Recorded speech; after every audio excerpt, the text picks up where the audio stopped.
Good. All right, guys. So speaking of all the strikes and stuff like that, this news article I found was kind of interesting. Basically, Marvel's visual effects workers are seeking to unionize so that they can strike as well. There's a great article here on Vulture that talks about how Marvel has abused their effects houses so terribly that the workers want to unionize in order to protect themselves from the predatory practices of studios like Disney and Marvel and all that stuff. Michelle, do you think it's right for visual effects artists to unionize so that they can't be abused by studios? I mean, I'm not like a big union person, so I don't know if I'm the right one to ask on that.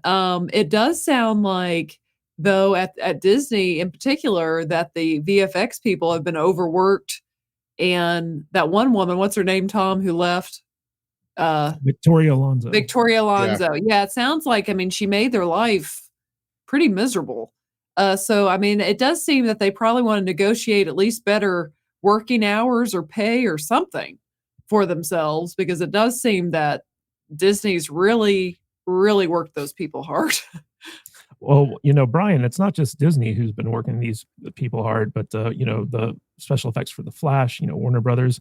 And I think one of the criticisms about this is that, hey, you suck at special effects because the special effects we've been getting haven't been very good. So what's your take on visual effects workers unionizing? Because they've notoriously never unionized before. Yeah, I think that might also be a step toward putting it to the studios a little harder, because what they're saying right now is if the strikes go on longer, then the content you're going to see slated for the next couple quarters or whatever they're called are going to be non-scripted content like reality shows and animation. So one way to sort of cuck the studios into getting them to come to the table is unionizing the animation studios or workers so that they can't just rely on animation as one of their tent poles in order to get through the strikes. Odin, I find it interesting the timing of this, because it almost looks like that they're getting ready to resolve the writers and actors strikes.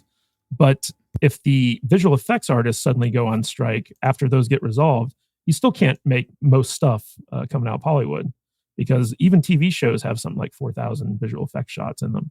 So what's your take on this? Yeah, absolutely. I mean, I'm like mixed on this, because similar to Michelle, I am also not very pro-union, because unions have just become political organizations versus what they used to be for, which was for workers' rights. In this instance, the reason why I'm torn is because they don't have one currently, and they're clearly getting abused. They're clearly getting, used in such a way that they don't really have rights in the way that you would typically think in that type of market you would have. And so it almost reminds me a little bit. It's kind of crazy. It's like, wait, I can't believe, honestly, that in today's world, we're seeing something this similar to where the birth of unions like ultimately came from, which was, the workers now not really being treated fairly. But then at the same time, I do still have that more anti-union union bias, because I know what they ultimately become. And also, we live in a world where we can now do so many other things and work at so many different locations. It's like, okay, well, if they're not going to give you the things that you think you are worth in your contract, then maybe try going elsewhere. Like, again, that's kind of like the market mentality, I guess. But it is interesting. And I think that with this happening, in addition to all this other stuff happening, Disney, more so than any other studio, is just, it's in a lot of financial trouble, I would say. Well, Tom, Marvel's gotten a reputation for being a bully in the visual effects field. And a lot of visual effects production houses hate working with them. How do you think this is going to affect their production pipeline? And how much of that was actually Victoria Alonso now that she's been fired? Well, and I think we've brought this up before when we've talked about Victoria. She's just one of many problems, right? I mean, she was, kind of made an example of by being fired. But at the end of the day, there's still a bunch of other people just like her there and everywhere else. I mean, a movie like Flash is a good example of how there's just people just like that over at DC as well, and every other place. And that's kind of the common thing. And that's kind of what this whole point of them wanting to unionize is about, is how, the thing I see whenever I see somebody say something on Twitter like, it's crazy that back in 1993 they made Jurassic Park and that looks better than any of the new movies do today. And it's like, well, here's one of the reasons why, and that is because Jurassic Park had 53 CGI effects shots in it. The last Jurassic film had over 2,000 some effects shots in it. The Flash movie that just came out, the director said that every single shot in that movie has CGI in it in some way, shape, or form.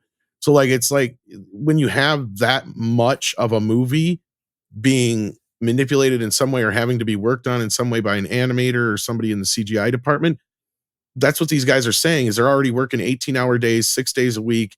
Like the guy from WandaVision said, until they get episode 10 done, they're not getting any days off for the next few months because they said, we got to get episode 10 done by this date. And if we don't, then we're screwed. And then that's why these movies and shows look all rushed and look like crap. And then you also have people on the other end on the studio side, like Victoria Alonso, who are like treating it like it's live action footage from what I've heard. And that's specifically what I've heard it being called. Because they'll be like, well, can't you have them do this instead? Or can't you have them flip around this way instead of the other way? And it's like, do you guys not realize we just spent weeks animating this to have to go back and do that again is going to take a lot of work. It's not like a cut and paste, copy and delete thing like a lot of people think it is on a document, because there's several levels to animation. And that's one of the reasons why The Flash looks like crap, I heard, is when they knew they were just going to release it as is, they literally stopped the animators from continuing to finish the animation. They're like, no, it's good enough. We're not going to finish it. Like, so there's like a couple layers of that animation missing because they just never finished it. And that's kind of what some of these, and that's kind of what we're seeing here. And that's like She-Hulk and some of these other shows is because they changed their mind at the last minute on something. And they're doing it in ways that are crazy, because when you used to make movies like this, you would pre-viz out all your big special effects sequences because you didn't have the time or money to go back and fix that again. You had to get that right the first time, right? You couldn't keep doing that. And when these movies are wall to wall to wall special effects, I mean, it's just insane. I watched The Incredible Hulk like a week and a half ago, and I'm sitting here going, God, it's crazy. We don't even see the Hulk till 30 minutes into the movie. We only see him about 3 or 4 times at most in the movie. And the first time they show him, they do everything they can not to have to, use CGI. It's all practical and he's in the dark and you don't actually see him. You see things happening. But like, why do they forget how to make a movie like that? It's like now everything is just bombardment. Well,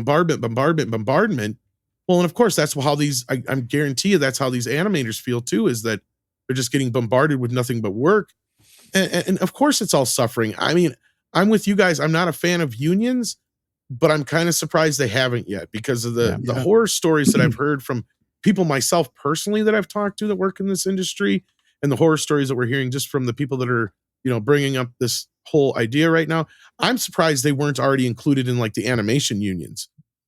I never knew they weren't. So like, do they deserve better? Absolutely.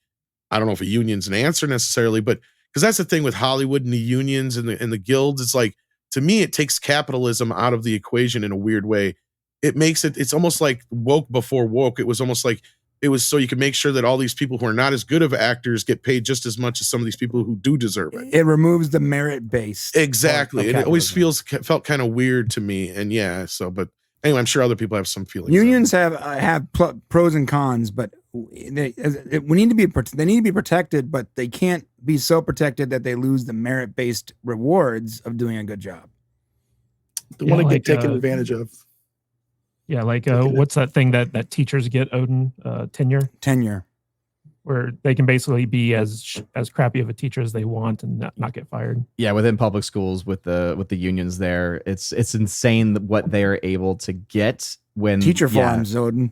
Remember those teachers, like, you can be a really bad teacher and not get fired, but instead you have to go to like a warehouse somewhere and read for 8 hours a day, and that's your job. Well, there's a green room apparently in some of these schools too, where like, let's say you're being investigated for something, like they will actually just keep you in the school, but you just won't be in the classroom and you're getting paid. And it's ridiculous. Wild nonsense. You bring your iPad and play puzzle games all day. Yeah, that's why I'm glad not to be in the public school system. Well, Matt Vader. So a lot of the CGI that we've been seeing from big studios like this hasn't been very good. Mostly because, as Tom explained, it seems to be so rushed. But like they just came out and said that Loki season 2 cost like $150 million basically. And it could be because every single episode has so much CGI in it that needs to be animated and created and stuff like that. Do you think that going forward, movies are just going to get more expensive under VFX union rules? Well, I think that's kind of where they're going, right? I mean, if they end up having to pay these people more money, it's going to add more money to the overall budget of the film. So yeah, I mean, that makes sense. I'm kind of befuddled as to why these people aren't already unionized. I mean, literally everybody in the entertainment industry and Hollywood and stuff, aren't they almost all union? I mean, I think even the people who bring food to the sets are unionized in some way or another. So it just seems very strange that this little subsection of the industry is not. And I guess I can understand why they think they need to be. I mean, especially if they're being abused and taken advantage of. I mean, that would completely suck. So I wouldn't want to have to work 80 hours a week and get paid for 40 or whatever. You know, I don't know how it works, man. I'm a complete pleb when it comes to this kind of stuff. So probably the wrong guy to talk to. But yeah, it makes sense that it would add more money to the overall budget of this stuff. But I at the same time, I understand them wanting to get paid for their craft, and it makes sense. Well, if it does happen, I think we're going to see a real lack of last minute changes for these movies, because it seems like most of Marvel's thing was they were changing stuff up to the minute of release, and like it was like a lot of crunch time stuff. I think they need to get back to more practical filmmaking. I'm tired of seeing these movies that are all CGI. You know, well, yeah. Look at animated. Spider-Man Across Spider-Verse. Those guys complained that they were rushed so bad that they couldn't even go home to take showers and stuff like that. I mean, they can make these movies with practical effects and use the CGI properly. You know, I mean, that was one of the reasons that I did actually like the Force Awakens a little bit, is because JJ bothered to put, you know, practical effects and real robots and people in the garbage cans and in the rubber suits and stuff, you know. So I want more of that and less of this CGI stuff everywhere. I mean, do I want to see Grand Moff Tarkin come back from the dead and have a role? I kind of thought I did. I thought it was kind of neat. But at the same time, I'm going, man, Peter Cushing died a long time ago. That was really weird that he's got a role in Rogue One. You know what I'm saying? So I don't know. I'm just still kind of out there on my thoughts on this subject. I'm not sure where I'm going to land.